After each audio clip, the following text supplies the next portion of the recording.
Hola, ¿cómo están? Bienvenidos y bienvenidas al Árbol de la Luz. Hoy seguimos con la segunda parte del contexto histórico en el que se desarrolló la encarnación de Jesús. Entonces, le doy la bienvenida a don Daniel. Muchas gracias por esa presentación. Bueno, justamente este es un nuevo capítulo, pero es la continuación del anterior, en el sentido de que es información del mismo documento del libro Urantia. ¿Ah? El capítulo anterior va a estar en la descripción, junto con con esta lista de reproducción, en el que estamos tratando de hacer una línea cronológica de toda la existencia de nuestro Jesús y su encarnaciones previas. ¿Ya? Ujú. Entonces, esta vendría a ser como digo, la segunda parte. El capítulo anterior hablamos de los tres pilares de la civilización. Ahora vamos a complementar con información que terminó influyendo al cristianismo, los primeros años del cristianismo, y a su principal eh, personaje, que es Pablo. ¿Ya? En mi opinión personal, él es el verdadero fundador del cristianismo. Ya, más allá de que a Pedro se le, ¿cómo se llama? La piedra de la iglesia, pero definitivamente es Pablo el personaje. Vale. Bueno, entonces, cuando hablamos de religiones gentiles, por supuesto que cuando hablamos de gentiles son los no judíos. Para los judíos estaban ellos mismos, estaban los romanos y estaban los gentiles. Y los gentiles como todos los demás, menos, menos los anteriores. ¿Ya? Ya. Bueno, las religiones gentiles tenían ciertas características generales, las cuales se podían agrupar. Por lo menos en la época de Jesús, ya no eran, ya no atendían a asuntos tribales o nacionales, ya no eran así como los dioses de cada región que estaban asociados a su propia cultura, sino que se trataba de dioses no personales que no satisfacían las necesidades espirituales. Dentro de estas religiones más importantes o de la forma en que se agrupa acá, tenemos a los cultos paganos, están asociados a la mitología y al patriotismo. Acá es donde están los dioses tipo, no sé, de los griegos, Zeus, Hera, Poseidón, o para los egipcios que tenían a Horus, Isis, Ra, no sé, pero que sean dioses más tribales. Las Después tenemos, religiones gentiles son religiones que no son, perdón, que son personas que no son judías, ¿cierto? A eso exactamente, se refiere. Ujú.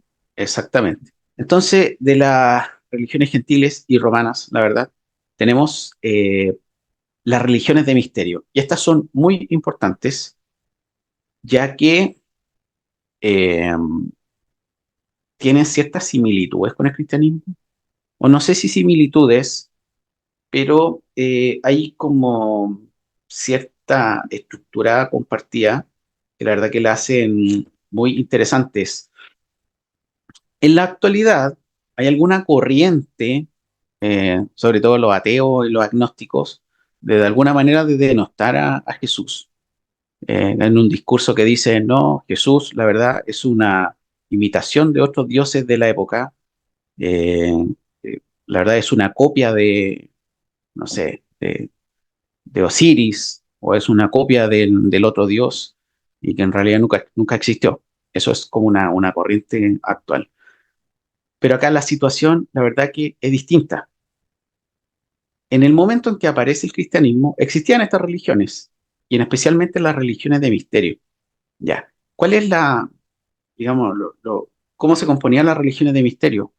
Promesas de salvación individual eran muy aceptadas por las clases bajas del mundo greco-romano, a diferencia de la filosofía que era de las clases altas, y tenemos como, digamos, como puntos en común una leyenda mística, casi siempre acompañada de la resurrección de un dios. No tenían este problema de las barreras nacionales, no eran tribales, sino que más bien eran religiones personales y abiertas. Tenían ceremonias de iniciación, que de hecho en el libro dicen que algunas eran bastante repugnantes, ya prometían la liberación del mal, supervivencia después de la muerte. Entonces, si tú analizas todas estas cosas que te proponían estas religiones gentiles, eh, el cristianismo le da una solución, le da una respuesta. Entonces, no es que el cristianismo sea una copia de estas religiones, sino que el cristianismo eh, aprovecha las necesidades que cubrían estas religiones para poder dar el mensaje de Cristo a través de Pablo. ¿Ya? ¿Eso se entiende? Me gustaría saber si se está entendiendo bien Sí, ese punto. por supuesto, ¿Sí? sí. ¿Sí? ¿Correcto? Bueno, ahí en la imagen tenemos a Mitra, que es como el más famosillo de la época de los romanos, que era, que era un dios persa y que tenía ciertas similitudes con Jesús, digamos, con el concepto de Jesús que se enseña en la Biblia, que se enseña en la historia, ¿ya? Este no es Mm. el Jesús real que amplifica el libro de Durante. ¿Cuáles tienen estas similitudes? Nacimiento virginal, está identificada con la luz y con la salvación, ¿ya? También tenemos otro culto de misterio, que era, por ejemplo, Isis, Horus, Osiris, que es un culto egipcio, también asociado a la resurrección, a la justicia, a la venganza. Hay también una caricatura, entre comillas, en que se hace que María y Jesús, esta Madre Virgen, y su hijo, está como muy, eh, que aparece mucho en imágenes católicas, sobre todo, esta imagen de María y Jesús, y que es una imitación de Isis y Osiris. Pero como dije anteriormente, la verdad que esto fue una oportunidad que usó el cristianismo primitivo a través de Pablo principalmente. Y que después con los años, la verdad que después terminó siendo una cosa mucho más amplificada, más burda, qué sé yo, el día de Navidad, que son fiestas paganas que se cambió el rótulo para hacerlas pasar por temas cristianos.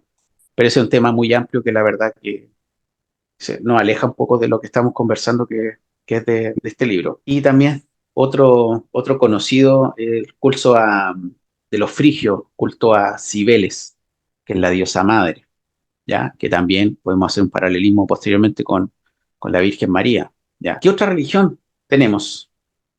¿Qué otra religión tenemos? Era, ya, pero este ya una religión romana, que más que religión era el culto al emperador, ¿ya? Como muchos reyes de la antigüedad, los emperadores también se definían a sí mismos como seres semidivinos o semidioses. Y bueno, y de alguna manera de unificar al imperio, de unificar a la gente, se usaba el culto al emperador. Ahora, ¿cuál es acá lo importante que podemos rescatar de esto? El, el culto al emperador rivalizó con el cristianismo y de hecho fue una de las razones por la cual fue tan perseguido los cristianos en la antigüedad. ¿Por qué? Porque hay títulos que tenía el emperador que son los mismos títulos que le dieron los cristianos a Cristo. Por ejemplo, Rey de Reyes es un título que tenía el emperador. Entonces, de alguna manera, como que se ofendían en ese sentido, que es comparar, digamos, a Cristo con el emperador, Rey de Reyes, Redentor, Salvador, que para nosotros son supernaturales, pero si a un romano le decías que tu nuevo Dios tenía esos títulos, tendía a ofenderse. Era como, Ok, oye, ¿qué te pasa si el emperador es nuestro redentor, claro. es nuestro salvador? Entonces, importante rescatar eso. Y ahora pasamos al apóstol Pablo, apóstol Pablo de Tarso, o Saulo de Tarso, originalmente llamado. Si hay un personaje que puede como eh, ser muy característico a la época, es Pablo. Pablo era un hebreo con ciudadanía romana y que predicaba en griego, Ujú. que es con lo que estaba hablando, lo que conversamos en el capítulo anterior, de cómo estos tres pilares de la civilización. Pablo, muy similar a lo que fue Filón, pudo también armonizar la moralidad o la religión judía o hebrea con la filosofía y enseñanza de los griegos. Como dijimos anteriormente, Pablo fue influenciado por los estoicos, fue influenciado por los cínicos y además, Pablo toma elementos de las religiones paganas, las religiones gentiles, que las agrega, digamos, a su prédica. Como sabemos, Pablo no fue un apóstol directo de Jesús. Pablo no conoció a Jesús, Ujú. ¿cierto? Lo que él dice que tuvo un encuentro, pero digamos, él no convivió con Jesús. Y siento yo que es una lástima porque una persona que fue tan inteligente no haber compartido con Jesús y que de alguna manera siento yo que distorsionó muchas veces el mensaje. Pablo, si no me equivoco, él se autoproclamó apóstol, ¿no? ¿Cierto? Sí, Él decía que él era apóstol de Jesús. claro, porque él dice que Jesús se le apareció en una visión, eh, entonces que él era legítima su derecho de ser apóstol. Ujú, Eh, entonces Pablo, como te decía, siguió la senda de Filón, pulió su enseñanza. eh, entonces el cristianismo que él predica tiene una base obviamente de Jesús, pero influenciada por la filosofía griega. Y como decía, tomando estos conceptos de las religiones gentiles. Por ejemplo, acá aparece la doctrina del pecado original. La doctrina del pecado original no es algo enseñado por Jesús, sino que es una idea original de Pablo, con toda como esta mezcla que tenía entre filosofía y otras creencias. La culpa hereditaria, ¿cierto? Que es parte del pecado original. El ujú. mal innato, la redención, todo eso no tiene un origen, digamos, de Cristo, ni tampoco hebreo, sino que esta redención, la resurrección, los sacrificios, todo eso tiene que ver más con las religiones paganas que con el cristianismo como tal. Y aquí como que empezamos ya a tener cierto, el libro Durante empieza a chocar un poquito con la Biblia, porque el pecado original, el sacrificio humano, o el sacrificio que significó la muerte de Jesús, como es presentada por Pablo, que no tiene nada que ver con lo que se enseña acá en el libro. Entonces, Pablo, en definitiva, termina siendo como un genio, siento yo, un genio de alguna manera, sin ofender, como del marketing, porque toma lo mejor de la filosofía estoica, cínica, y Ujú. cubre todas estas necesidades que tenían las religiones gentiles. Las religiones gentiles pedían sacrificios no solo de animales, incluso sacrificios humanos, ¿ya? Entonces Pablo le dice, no, no es necesario más sacrificio porque Jesús se sacrificó por nosotros, ya nadie más tiene que hacer sacrificio. Eso es como Claro. de forma muy burda te estoy explicando cómo hacía estas adaptaciones Es como que de alguna a todo. manera él, de alguna manera como que adaptó el mensaje de Jesús, ¿cierto? Como que lo Sí, adaptó para hacerlo como más digerible para los gentiles. exactamente, Ujú, exactamente. Entonces es como más que cambiar, reemplazó ciertas cosas, ujú, ¿ya? Les, digamos, daba una solución a lo que pedían los gentiles, que era, por ejemplo, la salvación personal, la vida después de la muerte. Entiendo que la resurrección no es digamos, una teoría, o sea, no una teoría, sino que no es parte de la teología judía como tal, la vida después de la muerte de forma tan fuerte como en el cristianismo, que es como la base del cristianismo y bueno, también de este libro. Pero para los gentiles era muy importante eso. Entonces, también hay un punto importante que las religiones gentiles no tenían, sus sacerdotes no tenían obligaciones morales, a diferencia de lo que pasa con los cristianos, que uno les exige, no sé, a los sacerdotes, a los pastores, de que tienen que llevar una vida moral impecable. Para las religiones gentiles da lo mismo. Es casi un ujú, jefe de ceremonia, el sacerdote. Entonces, Pablo, como decía, aprovechando la popularidad de las religiones de misterio, hizo adaptación a la enseñanza de Jesús para que fueran más aceptables o más digeribles, como dijiste. ¿Ya? Y es principalmente en Antioquía donde Pablo hace toda su misión, obviamente que recorre prácticamente, o sea, una buena parte del Imperio Romano, pero si bien es una persona muy importante para la historia, para el cristianismo, según yo, fundador del cristianismo, si tú te pones a pensar el Nuevo Testamento, son la gran mayoría cartas de Pablo o cartas de los discípulos de Pablo.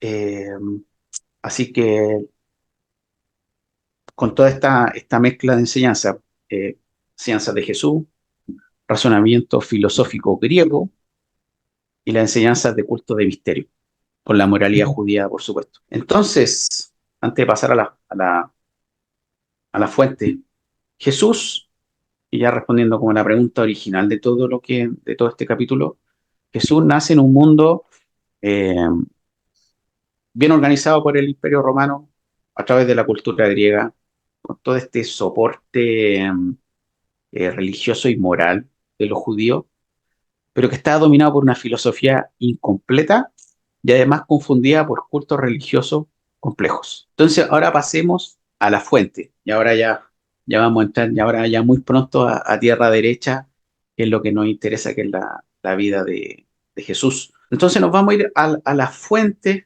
con las que el libro Urantia nos puede hacer el relato completo de Jesús. Actualmente hay como una corriente que trata de bajarle el perfil a Jesús con, con fuentes que no sé si serán tan ciertas, o por lo menos son las fuentes que fueron descartadas en su momento por la iglesia primitiva, que son estos evangelios como el Evangelio de Tomás, el Evangelio de Judas, el Evangelio de María Magdalena, en el que agregan ciertos elementos que a mí por lo menos me parecen incoherentes. Y por eso yo Ujú. los descarto, pero una decisión personal.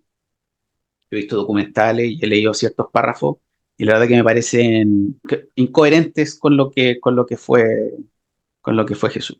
¿Ya? Acá en el libro Durantia no reconoce ninguno de estos evangelios apócrifos, sino que confirma a los evangelios, a los cuatro evangelios que aparecen en la Biblia, complementa con las notas de Andrés, que es el jefe de los discípulos, y también complementa con archivos celestiales, por decir esta biblioteca eh, del paraíso, donde hay toda la información, digamos, más directa.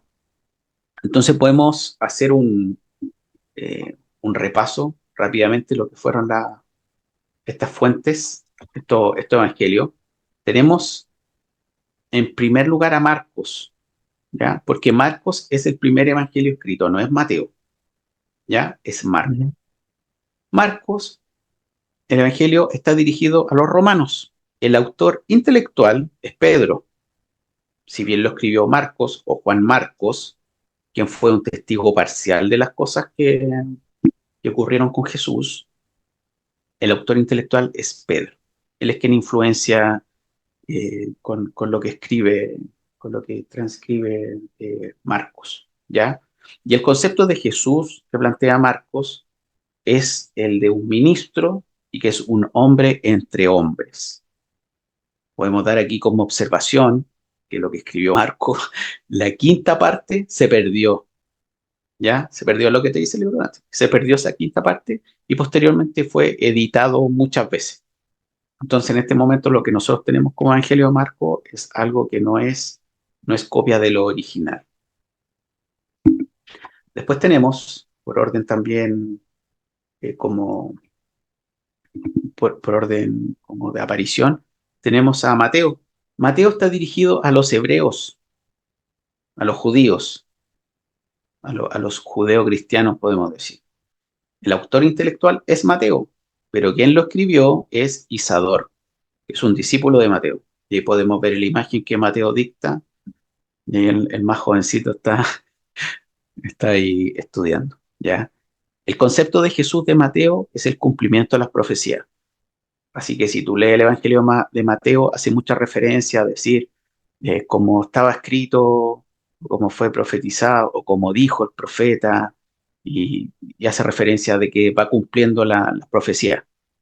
Mateo, imagínate, alguien que convivió con Jesús 2 años o 3 años, así todo, tenía más interiorizado el concepto del Mesías más nacional que el Mesías mundial. ¿Cuáles son las fuentes que usó Mateo para escribir? Perdón, Isador, son unas notas que tomó Mateo en su momento y el Evangelio de Marcos, ¿ya? Escrito en griego.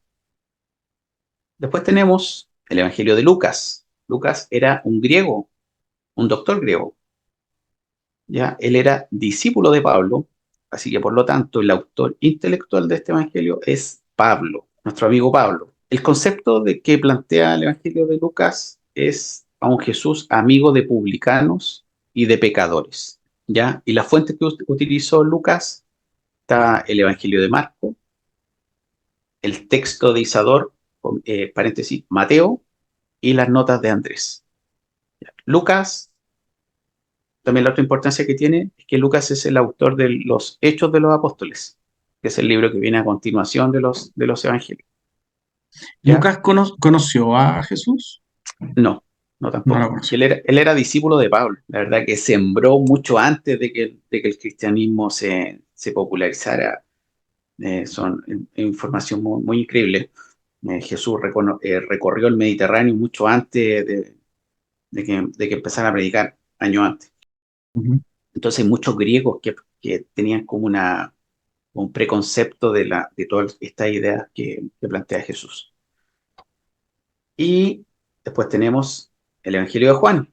Juan, ya cuando era muy, muy anciano, eh, decidió escribir también su propio evangelio, más que nada para complementar a los otros evangelios de cosas que habían omitido y que para Juan eran importantes. Juan Zebedeo, ya el que alguno o en en la parte de la Biblia se dice que era como el discípulo querido que se dice.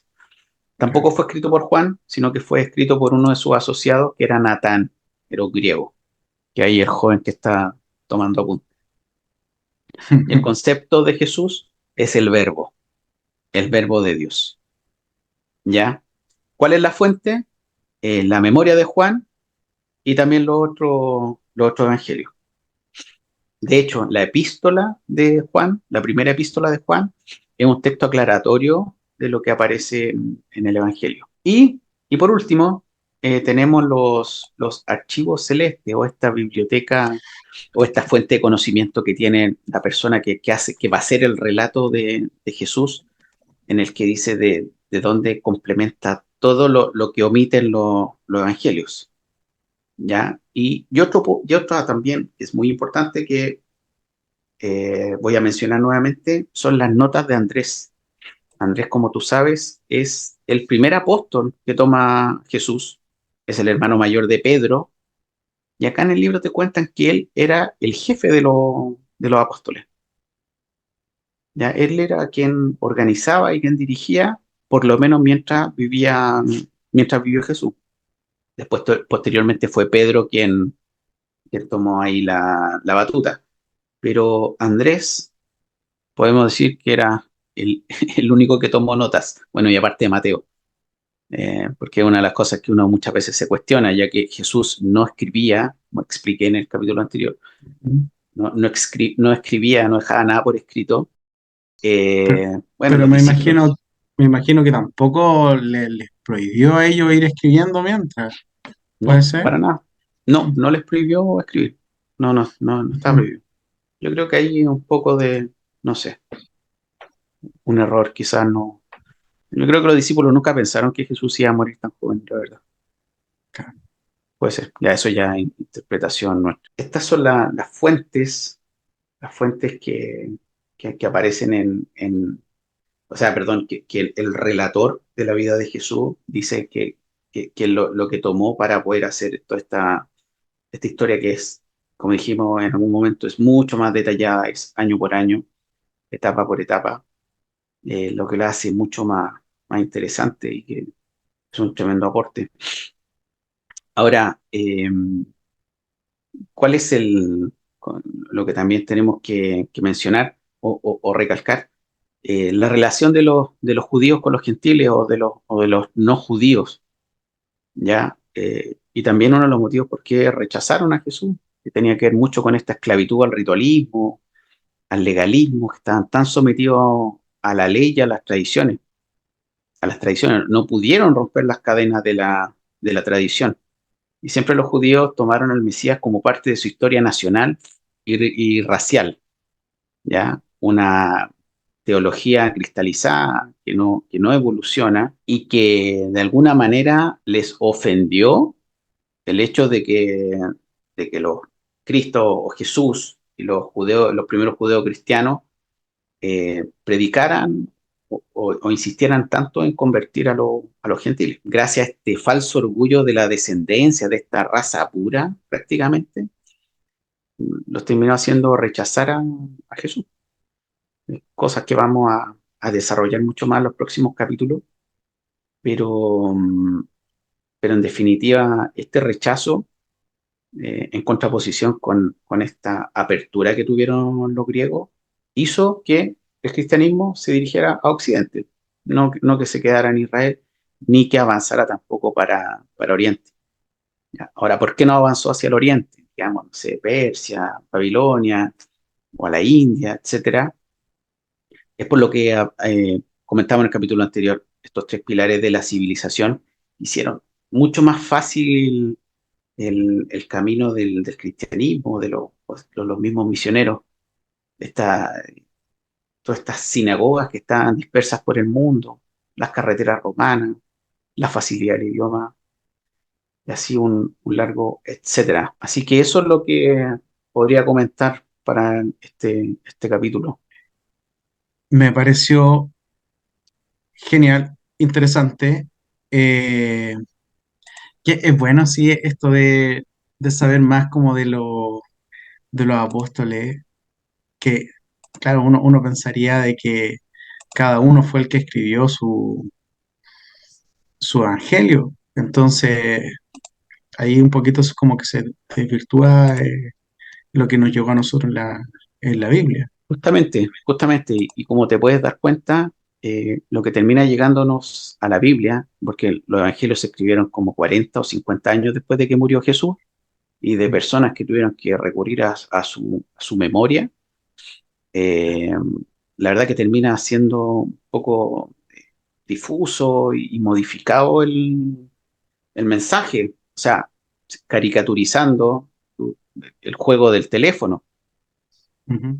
O sea, entre lo que tú puedes decir de la primera fuente a lo que va a llegar en 60 años más, 40 años más, a otra persona puede ser muy distinto y siempre influenciado por las ideologías o por la filosofía eh, de quien da este mensaje, como Pablo, es que el ejemplo más claro, que por supuesto que yo no veo mala intención de él, sino que todo lo contrario, pero muchos de los versículos que ahora se pueden leer en el Nuevo Testamento, eh, al día de hoy uno los puede cuestionar y decir, oye, esto no me hace sentido, y yo creo que eso se explica por toda esta distorsión que se generó en los años posteriores a la muerte de Jesús. Entonces, llegamos hasta acá en este capítulo. ¿Qué se viene entonces? Dijimos Jesús. Próximo capítulo, Jesús desde, ya decías, porque se eligió a María, de ahí en adelante. Interesante, todos queremos escuchar Jesús. Él es a lo que vinimos, por lo menos yo. Así que ya, seguimos. Estamos en YouTube. Pronto, o quizás ya estamos en Spotify. Sigan comentando, me gusta, suscríbanse y si pueden poner la campanita porque se vienen más videos. Estamos trabajando full y eso sería. Dice Sí, nos así. vemos en el próximo capítulo. Suscríbanse, escríbanos por correo, por interno, déjenos mensaje. Nos interesa mucho saber su opinión respecto al contenido.